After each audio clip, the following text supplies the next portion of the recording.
बिस्मिल्लाहिर्रहमानिर्रहीम और अस्सलाम वालेकुम। 28 मार्च और पाकिस्तान में जुमे की दोपहर। आज अभी तक की अहम खबरें और मेरा तजिया। सबसे पहली खबर आपके सामने कुआलालंपुर मलेशिया से रखते हैं, जहां पर हमने एक बार फिर नंबर वन बनने की रेस में हमने कामयाबी के झंडे गाड़े हैं और ये नंबर वन का टाइटल एक और मैदान में अपने नाम किया है। अब ये मैदान हॉकी का मैदान है। इससे पहले आपको पता है कि हाल ही में क्रिकेट चैंपियंस ट्रॉफी के अंदर हमने नंबर वन होने का एजाज अपने नाम किया था, जब हम उसके होस्ट थे और सबसे पहले हम उसमें से बाहर निकले थे। 30 अरब रुपए के करीब, तकरीबन पौने 30 अरब के करीब हमने उस पर खर्च किया था और हमें आमदन आई थी 1.7 अरब।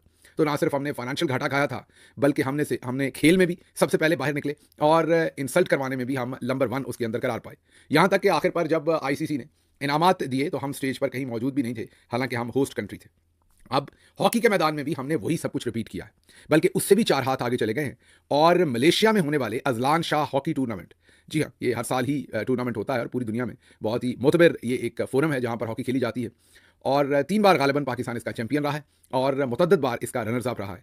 तो पाकिस्तान एक अहम टीम होती है अजलान शाह हॉकी टूर्नामेंट में। पिछले साल भी हम इसमें रनर्स अप रहे हैं, लेकिन इस बार अब पता चल रहा है कि चैंपियंस ट्रॉफी की तरह, क्रिकेट चैंपियंस ट्रॉफी की तरह हम यहाँ भी नंबर वन करार पाए हैं। मतलब उन्होंने हमें इन्वाइट ही नहीं किया। आप कहेंगे इनवाइट नहीं किया तो इसमें हमारी बेइज्जती क्या है, वो तो उनका मसला है। इनवाइट हमारी वजह से नहीं किया। कोई फाइनेंशियल मामला थे, कोई कर्जा था पिछला, या कोई फाइनेंशियल डीलिंग थी हमारी, जो हॉकी, मलेशियन हॉकी के साथ बदतरीन तरीके से हमने अंजाम दी थी। और लेन देन का वो जो मामला था, ये रिपोर्ट कर रहा है मीडिया। अब तो रिपोर्टेड ही कहेंगे स्टोरी को। और मीडिया जो बता रहा है कि कुछ पैसे देने थे हमने उनके, जो हमने वक्त पर नहीं दिए और उन्होंने अभी तक हमें इन्विटेशन ही नहीं दिया। मतलब अब हम वहां पर हॉकी नहीं खेलेंगे। इससे पहले याद कीजिए कि चाइना में जब हमारी हॉकी टीम गई थी तो हमारे पास पैसे नहीं थे उनको भेजने के लिए। फिर एक चाइनीज़ एयरलाइन के साथ उधार पर टिकटें ली गई थी। जी हाँ, ये पिछले 1 साल की बात है। उधार पर टिकटें ली गई थी और अपनी हॉकी टीम को चाइना भेजा गया था। और जब वो वहाँ से होकर वापस भी आ गए थे तो उनका जो टीएडीए होता है, जो चाइना के अंदर उन्होंने अपनी जेब से पैसे खर्च किए होंगे प्लेयर्स ने। हॉकी के अंदर वैसे भी बड़े मुतवसत घरों से प्लेयर्स आते हैं और उन्होंने जो वहाँ पर पैसे खर्च किए थे, वो उनको साल गुजरने के बावजूद अदायगी नहीं की गई थी, या कई महीने गुजरने के बावजूद, क्योंकि हॉकी फेडरेशन कह रही थी कि हमारे पास इतने पैसे मौजूद नहीं हैं। हॉकी के साथ मेरा खुसूसी तौर पर या मेरे इलाके के लोगों का एक खुसूसी मोहब्बत है, प्यार है, एक मुख्तलिफ किस्म का रिश्ता है। उसकी वजह ये है कि अब तो चलें थोड़े से डेमोग्राफिक्स बदल गए हैं, लेकिन जब हम स्कूल में होते थे और उस वक्त जो हॉकी के 11 प्लेयर्स पाकिस्तान की तरफ से ग्राउंड पर खेल रहे होते थे, उन 11 में 7 या 8 प्लेयर्स जो हैं वो हमारे इलाके से होते थे, हमारे स्कूलों में से होते थे, हमारे साथ वाले लोग होते थे। तो इसलिए हमें ऐसा लगता था कि पाकिस्तान की टीम तो वो है ही है, वो हमारे डिस्ट्रिक्ट, हमारे तहसील की टीम ज़्यादा होती थी। इसलिए हॉकी के मामलात में जो हमारी दिलचस्पी है वो कोई नई नहीं है। लेकिन ये खबर जो है ये बहुत ही परेशान कुन भी है, हैरान कुन भी है, मायूस कुन भी है, तकलीफ़ की भी है कि पाकिस्तान की एक 5वीं बड़ी आबादी का मुल्क, वाहिद मुस्लिम न्यूक्लियर पावर, और हम अपने आप को पता नहीं क्या कुछ कहते हैं। हमारे आर्मी चीफ कह रहे थे कि $100 अरब की इन्वेस्टमेंट आनी है। चले वो तो नहीं आई, लेकिन अब इतने भी बुरे हालात नहीं होने चाहिए थे कि हॉकी के प्लेयर्स को पहले तो चाइना भेजने के लिए टिकटों के पैसे नहीं थे और अब तो दूसरे मुल्क बुला ही नहीं रहे, क्योंकि हमने उनका कोई कर्ज देना है हॉकी से रिलेटेड ही, जो हम वक्त पर नहीं दे पाए। और उन्होंने कहा कि हमने अब आपको इन्वाइट ही नहीं करना। तो ये तो हॉकी के मैदान से था। अब आते हैं ज़रा यहाँ से सीधा सियासत के मैदान में। सियासत के मैदान में आपको प्रायोरिटीज़ बताते हैं, प्रेफरेंसेस बताते हैं, तो आप यहाँ पर भी हैरान होंगे हमारे कारनामों पर। आपको याद होगा, आपसे चंद हफ्ते पहले नून लीग और पीपल्स पार्टी की एक कमेटी बनी थी, जिन्होंने आपस में बैठ के नेगोशिएट करना था। और नेगोशिएशन ये होनी थी कि किस तरीके से पंजाब के अंदर गवर्नेंस के मॉडल को चलाना है। पीपल्स पार्टी जो कि दोबारा धमकी दे रही है, हमने आपको बताया था कि अब बजट आ रहा है तो उसके लिए पीपल्स पार्टी ने कई धमकियाँ देनी है। पीपल्स पार्टी जो दोबारा से धमकी दे रही है कि हमने हुकूमती इलाक़ को छोड़ देना है। अब नून लीग की और उनकी एक दूसरी बैठक हुई। पहली बैठक के अंदर तो आपको हमने ये भी बताया था कि सेक्टर कमांडर क्लोजली वॉच करेंगे, उनकी ड्यूटी लगी हुई है। अब ये दूसरी सिटिंग हुई है, लेकिन दूसरी सिटिंग में से जो खबर बाहर आई है वो बड़ी इंटरेस्टिंग है। खबर ये नहीं आई कि पीपल्स पार्टी ने एजुकेशन में जो 26 मिलियन हमारे बच्चे बाहर हैं उन पर कोई काम किया है, या खबर ये नहीं आई कि बिजली के मामलात का क्या करना है, या टैक्स के मामलात का क्या करना है, लॉ एंड ऑर्डर के मामलात का क्या करना है। बल्कि खबर ये आई है कि नून लीग ने यकीन दहानी करवाई है कि जो पंजाब के अंदर पीपल्स पार्टी के गवर्नर हैं, उनकी जो गाड़ी है वो पुरानी हो गई हुई है। तो नून लीग ने ये यकीन दहानी करवाई है कि वो गवर्नर पंजाब को नई गाड़ी लेके देंगे। आपके कानों को यकीन नहीं आ रहा होगा कि दो पार्टीज़ जो इस वक्त हुकूमत पे हैं, नून लीग और पीपल्स पार्टी, उनकी एक नशस्त होती है, जो बताया जाता है कि वसीतर कौमी मफाद में ये डिस्कशंस हो रही हैं और ये नेगोशिएशंस हो रही हैं और हम कोई ऐसा लाहेअमल निकालेंगे जिससे गुड गवर्नेंस सामने आएगी। लेकिन कल जो इसमें से न्यूज़ निकली है वो ये निकली है कि गवर्नर को जो गाड़ी है वो नई लेकर दी जाएगी और नून लीग ने यकीन दहानी करा दी है। इससे पहले बिलावल जरदारी को 9 अरब रुपए के फंड्स जो हैं वो वज़ीर आज़म उनकी ज़ाती पसंद नापसंद पर दे चुके हैं, जहां वो चाहें खर्च करें। और उसके साथ साथ 25 करोड़ रुपए, जी हाँ, 25 करोड़ रुपए के फंड्स जो हैं वो फी एमएनए जो पीपल्स पार्टी के हैं उनको देने का पहले ही फैसला किया जा चुका है। पंजाब के अंदर पीपल्स पार्टी कहती है जिसमें 40,000 के शायद 30,000 वोट भी लिया है पीपल्स पार्टी की तरफ से, उसको भी फंड्स दिए जाएं। तो मामला फंड्स का है, पैसों का है, नई गाड़ी का है, उसके अलावा कुछ नहीं है। बाकी पीपल्स पार्टी इसी तनख्वाह पर काम करने को तैयार है। अगली खबर की तरफ चलते हैं।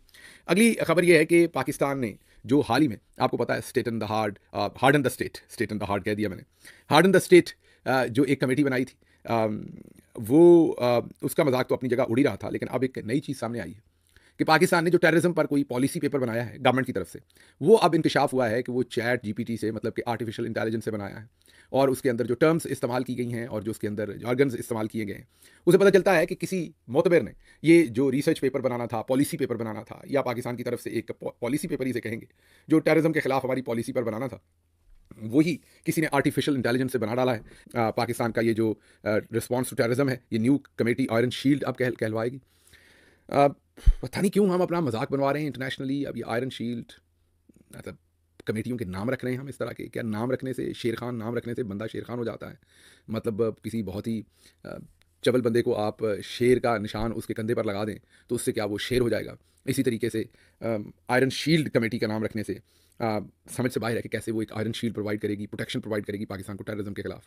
और स्पेशली वो कमेटी जिसकी पूरी पॉलिसी पेपर जो है वो एआई से लिखा हुआ हो। ये मतलब कि कंटिन्यूसली हम हर चीज़ के अंदर नंबर 1 बनने के लिए कोशां हैं, और अपना मजाक जो है वो पूरी दुनिया के अंदर बनवाने से हम गुरेज नहीं कर रहे। अगली खबर जो है वो आपके सामने फैसलाबाद से रखनी है। परेशान कुन खबर है। खबर ये है कि अदनान नामी एक शहरी जो अपनी ज़ौजा के साथ सफ़र कर रहे थे, और उनको फैसलाबाद रेस्टो एरिया के करीब डाकुओं ने रोका, और 3 से ज़्यादा गालिबन डाकू थे। उन्होंने उनको और उनकी ज़ौजा को बांधा, और फिर अदनान साहब जो थे उनके सामने उनकी ज़ौजा के साथ इज्तिमाई ज़्यादती की, उनको लूटा भी, उनकी इज़्ज़त भी लूटी, और उसके बाद उनके मोबाइल फ़ोन और सब कुछ लेकर वहाँ से चले गए। अब ये खबर आई, टेलीविज़न पर भी ब्रेक हुई, जियो टीवी पर भी और दूसरी सारी जगहों पर भी। लेकिन हमने महज चंद घंटे के बाद इस खबर को एवेपोरेट होते हुए देखा। मीडिया की स्पेस में ना कहीं ये नज़र आई। अब ना तो ये कोई सियासी खबर है जिसके ऊपर चौधरी निज़ामुद्दीन को एतराज़ होगा, ना ही ये कोई और इस तरह की खबर है कि कोई इसको रुकवाएगा, लग नहीं रहा कम अज़ कम। लेकिन ये खबर आई चंद घंटे के बाद, ना ये सोशल मीडिया पर कहीं डिस्कस हो रही है, और ना ही ये खबर पाकिस्तान के मेन स्ट्रीम मीडिया पर कहीं डिस्कस हो रही है। बस आई और निकल गई। मैं याद कर रहा हूँ हमारी हुकूमत के अवाइल में एक बदनसीब वाक़या हुआ था, जिसे सियालकोट मोटरवे वाक़या के साथ याद किया जाता है, जिसमें एक खातून जो अपने बच्चों के साथ लाहौर से गुजरांवाला जा रही थी, उनके साथ ज़्यादती का एक बदतरीन वाक़या रूनुमा हुआ था। और याद कीजिए, उसके ऊपर पूरी कौम सरापा एहतजाज हुई थी, दुरुस्त हुई थी, होना चाहिए था, बहुत हीनियस क्राइम था। और फिर उन लोगों को पकड़ लिया गया था जिन्होंने वो सारा वाक़या किया था, उनको सज़ाएँ भी मिली थी। वो सब कुछ आपको याद होगा।